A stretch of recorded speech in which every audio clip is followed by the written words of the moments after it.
Hi, I'm Carey, and today we're going to do perennial propagation, how to make more plants from the plants you already have. So you can do propagation with perennials from your garden, you can do it with succulents, which is really easy, and you can even do it with houseplants. But first let's talk about perennial plants. So a perennial is a plant that grows from the same rootstock year after year, and that means that it develops sort of harder stems. Sometimes they're woody at the very bottom, but often they're sort of like this in-between kind of green, but firm. And this is what makes making cuttings from them much easier than, say, from a really juicy basil plant or a lettuce or something else very vegetative from your garden. You're not going to be taking cuttings from the annuals from your garden. So back to perennials. The first thing you need to know is some vocabulary, and that is two words, node and internode. So a node is any bumpy part on the stem where a new leaf or a root is already growing. Usually we just see the leaf nodes if we're taking cuttings. So that's a node, and then this spot in between the smooth part of the stem is called the internode. And this is important to know because any new roots that form are only going to come out of the nodes. So whenever we're taking a cutting, we cut right up to just below the bottom node. So I would need to cut all of this part off. And then the top of the cutting, this could be made into a couple, is going to be right above a node. So there's my new cutting. The next thing though that I need to do is take off any really large leaves that are going to make the cutting fall over, or also that are going to make the cutting lose moisture due to transpiration, which is just the movement of water through the plant and evaporation off of the leaves.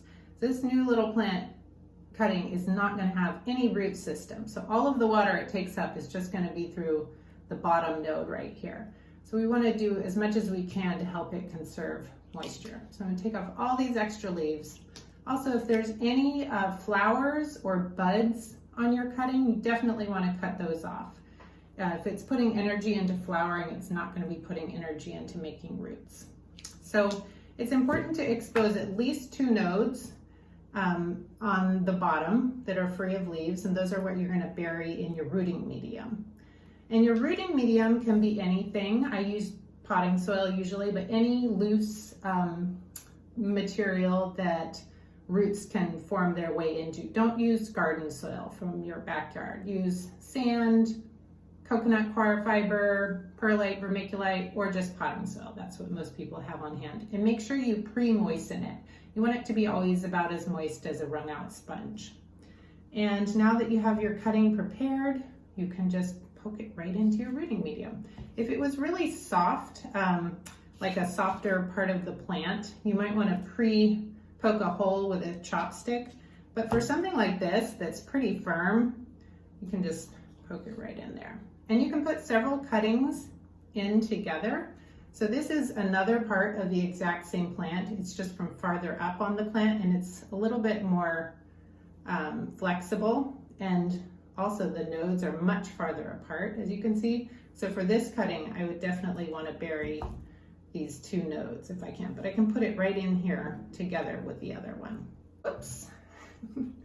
So now that you have your cuttings ready, what do you need to do? You need to water them quite often. You need to keep them evenly moist, and you need to wait. So it might take 3 weeks or it might take 3 months. It really just depends on the plant.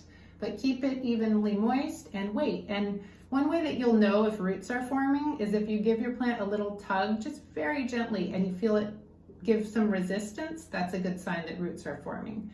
You also may see roots coming out the bottom of the pot, or you might see new leaves growing. And all of these are signs that you can take your plant out and pot it up into something bigger, or put it out in the garden, or give it away. Okay? Thanks for watching.